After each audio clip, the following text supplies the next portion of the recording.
Hello there. I am a Reddit user with the alias Skull Crusher, and I'm making this video to showcase a train system in vanilla Factorio called ETS, which stands for Easy Train System. And it was originally proposed, as far as I know, by a Reddit user by the name of Cano96. I will link his original Reddit post about this system in the description. I was having a conversation with someone on Reddit today who was a little confused as to how this system solves the thundering herd problem. And this system not only solves that problem, it does many other things that are useful. It has requester provider type behavior for stations, but I'm going to focus this video on how it specifically solves the thundering herd problem. So I'm just going to talk briefly about what these stations are.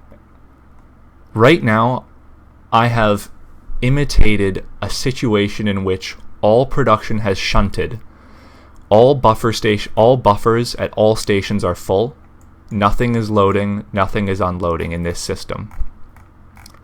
All these stations are fully satisfied. The load stations are fully loaded. They don't have any trains to load. The unload stations are fully supplied. What I'm going to do in a minute is turn on the part of my factory, which is this assembly line that has the ability to produce one tier 3 module every second, 60 tier 3 modules a minute. That will send out a massive request for material to the system. And I want to observe what happens, how the train system and the network behaves with this massive request for influx of material. So right now, just to sort of simulate the buffers filling up, I've completely shut off this blue circuit line into the module factory, meaning that no modules can be created. So I'm just going to reconnect that, and then this train is going to be sent to processing unit send, where it's going to fill up with processing units and bring them back, return to processing unit return for the modules. That's going to then send out a huge request for the ingredients that go into creating processing units, which are a crap ton of green circuits, quite a few red circuits, and sulfuric acid. So let's see how the system behaves. It's worth noting that although there's a lot of stuff on this map, I'm going to focus on what I've set up so far with ETS, which is the red circuit production here, 3 modules each producing 2 full belts of red circuits, which for 6 blue belts of red circuits. The processing unit setup here, which produces 1 full blue belt of processing units. The green circuit setup over here, I have 6 modules each producing 4 blue belts of green circuits, each identical. And then all the intermediates required to build those, that all go into module production. So now I'm going to connect this belt back up and we'll see how the system behaves.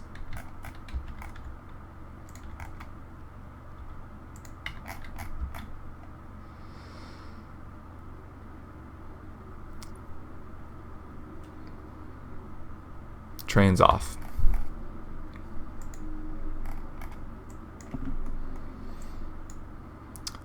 So this train's pulling up at the processing unit send station, which means that all the intermediates required to make processing units are going to light up again.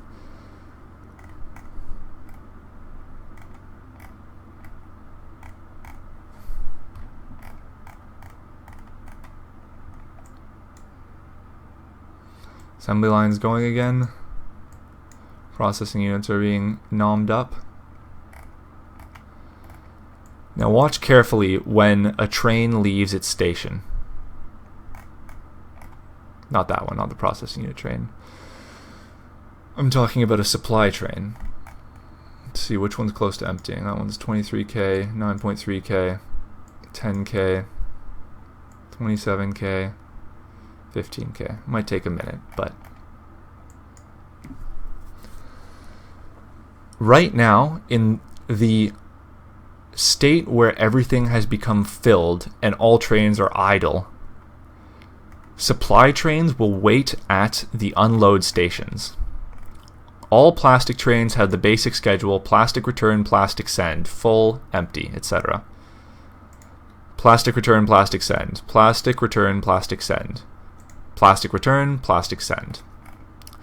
And all trains that carry green circuits have a similar type of behavior. They have a dynamic two-stop schedule. The way this system works is that the trains will go and load, then they will pass to a station where they can unload. The unload stations get disabled, the stations that turn red here, whenever their stacker is full and a train is sitting at the stop. As soon as this train leaves this stop, or this train leaves this stop, the station it was sitting at will become enabled, and the trains in the stacker can then fill it. Right now, you'll notice all the trains in the stacker are pathing all the way over here to a dummy station, because all the closer stations are disabled. The dummy station provides a place for it to path while it's sitting in the stacker. We don't want it to path back to the load station while it's sitting in the stacker, because then it will skip the unload process. So we just path it here to a dummy station. But it will never actually go to the dummy station. The dummy station has a bunch of penalty signals here, making it very unfavorable for trains to path that way. And all these trains are having a similar type of behavior. This one, also pathing back to a dummy station. So, in that sense, you might worry about the thundering herd problem. How come, as soon as these stations free up, aren't all these trains just going to go right towards the dummy station, like a moth to the flame? Aren't they all just going to rush towards the dummy station and cause clutter all over the system? Well, no, actually. And you'll see it now as trains start to unload. As soon as the train at the station leaves the station becomes enabled, and therefore the trains in the stacker repath right before they leave their stacker and end up right at the station they were waiting at initially. They never actually travel to the dummy station. And I'll distinguish here between having a path to a station, pathing to a station, and traveling to a station. When I say having a path to a station, I mean I could get in the train and manually drive it to the station against the train, whether or not the train had the station on its schedule. When I say a train can path to the station, I mean that station is on its schedule and the train has a path to get there. For example, this train that I have clicked on right now is able to path to the dummy station. But this is different from the trains traveling to the dummy stations. These trains will recalculate their route right before they leave the stacker, because of the train pathfinding rule, or the train repath rule. Trains recalculate their path whenever they attempt to leave a stopped signal. So right before they leave the stacker, they will recalculate their path, and by that point, this station will have freed up. Therefore, instead of going past it to the dummy station way far away, they will stop at this station. And that's the behavior we are trying to observe now. Just watch the system a little bit, and you'll see what I mean. Let's see where this train's going. Where's it trying to go? Okay, so it's picking up red circuits. Okay. So as you can tell, we are currently doing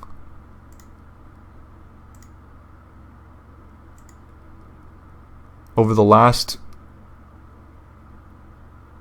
that's tier 2 modules. Over the last 10 minutes, we've done 29 minutes. Over the last 10 minutes, or 1 minute, we have averaged over 60 tier 3 modules per minute. Obviously, that ramped up a few minutes ago when I first turned it on. But this can steady at 60 tier 3 modules per minute, which, if you don't know, is around 2,000 copper plate per second, over 1,000 iron plate per second, 320 plastic per second, and 150 sulfuric acid per second. So that's how much material is being moved on this system right now. But you wouldn't know it based on the traffic. And that's a good thing. You want your train system to not have that much traffic. You want trains to wait at the unload stations. And you want them to not be able to skip the unload station and go to another unload station. You want them to pass to the station, wait there, turn the station off so that trains don't think they can get to it, then turn it back on so trains can pass to it again. See right there, that just happened. The train left the station, and the next one pulled right up to it. Look right here, this one becomes enabled, the next train pulls in. You would think, oh, well, this station just became enabled. What about all these trains waiting in this stacker trying to deliver green circuits, or this stacker trying to deliver green circuits? Shouldn't they have the thundering herd effect and get right to this one to fill up the request? Well, no. They're stuck behind an unloading train here. They can't move out of here. They can't move until this one's fully unloaded and leaves the station. So you fundamentally cannot have the thundering herd effect with this system. Again, it just happened. This train pulls in here, immediately fills the request. That station's still enabled, How about all these trains waiting at this plastic station? Why aren't they thundering to fill the request? Well, they can't. This train is blocking it, and this train isn't unloaded yet, so it can't leave the station. So it really is a very simple system. There's no circuit wires traveling all over the base. There's no universal logic required. There's just a little tiny bit of logic required at the base. If people care enough, about this system for me to go into detail about that, I'm happy to do that. But the focus of this video is talking about how this mitigates the thundering herd problem.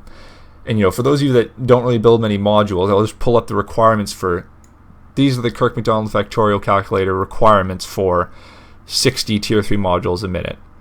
You need 1,800 processing units a minute, just under 12,000 red circuits a minute, 65,000 green circuits per minute, 44.5 fully compressed blue belts of copper cable, or copper plate, like 120,000 copper plate per minute, 65,000 iron plate per minute. This is a lot of material. This is megabase type material flow. And this is the amount of traffic on the system. All the traffic is traveling through just this dual lane system with T intersections here. These intersections are nothing special. They're dead simple. And all the raw materials are coming from these same types of load stations that I have over here, being fed by smelting units. Same with the iron plate. They're all just being fed and prioritized based on the path penalties. So it really does do an incredibly good job of filling requests very effectively. I as soon as I turned on the modules, it very quickly got up to the target of 60 modules per minute, and it hasn't faltered since then. There's no bottlenecks. The buffers were full, so the buffers are still probably emptying out a little bit. There might be a little bit more traffic shortly, but no, it's I've run this for tens of hours at times, and it's incredibly steady at providing the material. And it's all because we force the trains to wait at the unload stations in this system. And that's really sort of the key of this system. We force them to wait at the unload stations and always allow them to path to an unload station, even if it's the dummy station. But again, we'll never let them get to the dummy station, because when they try to leave the stacker and go to it, they'll end up at this station because it will be enabled first. So I hope that sort of at least does somewhat of a job of explaining, how the thundering herd problem is eliminated with this system. This system works at quite large scales, as you can tell. It also works at small scales. And another thing that's really great is you don't need a depot. There's no depot anywhere. There's no place where my trains go to wait when they're not doing anything. That would lead to the thundering herd problem, because if they're all waiting at a depot because their station's disabled, then one station comes online and they all can leave the depot because there's nothing preventing them from leaving the depot. But in this current situation, the trains are prevented from leaving their stations and traveling to an open station because of the train unloading in front of them. So it's sort of a self-leveling system in that sense. And having no depot, and a depot can become a huge bottleneck in a train system, and I really like this solution because it doesn't have a depot. And it's been really successful for me. And if anyone has any more questions about what's actually happening at the stations, please do not hesitate to ask. I'm happy to answer. This video was more directed at one specific Reddit user who was curious about solving this issue with ETS and sort of didn't really understand how ETS solves the thundering herd issue. I hope this clarified that a little bit. And if you have any more questions, don't hesitate to ask. All right. Well, thanks for listening. Leave a comment if you have any questions.